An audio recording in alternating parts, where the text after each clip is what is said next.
ওয়াকাফকে ভুলে গেছেন? আমার তো মনে হচ্ছে আইলাম মোহাম্মদ রাসূলুল্লাহ সাল্লাল্লাহু আলাইহি সাল্লামের ব্যানারকে রোকার পিছনে ওয়াকাফকেও ভুলাবার পরিকল্পনা আছে। দেখুন ওয়াকাফের আলোচনা হচ্ছে সব জায়গায়, এইটাই পেরেছে। যেমন তিলোত্তমা বোন চলে গেল, তিলোত্তমা তিলোত্তমা, তারপরে চলে গেল তামান্না তামান্না তামান্না, তারপরে চলে গেল একটা আদিবাসী বোন আদিবাসী বোন আদিবাসী বোন। এইবার একটার পর একটা দিচ্ছে, এক একটা ভুলে যাচ্ছি।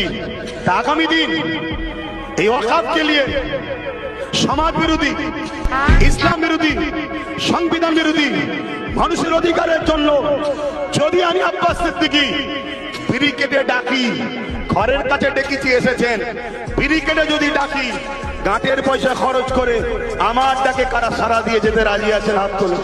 নারাই চলবে, নারাই চলবে। হ্যাঁ সত্য তো, এই তুই যাবি না? হ্যাঁ সত্য তো, জোরে বলেন হ্যাঁ সত্য তো। গাছে তুলে মই কাটছেন না তো? শুনে রাখেন, নিজের জন্য লড়াই করিনি।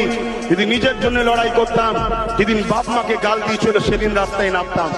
নিজের জন্য যদি লড়াই করতাম, যেদিন দাদুকে গাল দিয়েছিল সেদিন রাস্তায় নামতাম না।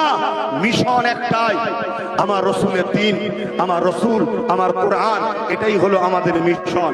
তাই আগামী দিন বক্তব্য তো অনেক হবে, আলোচনা।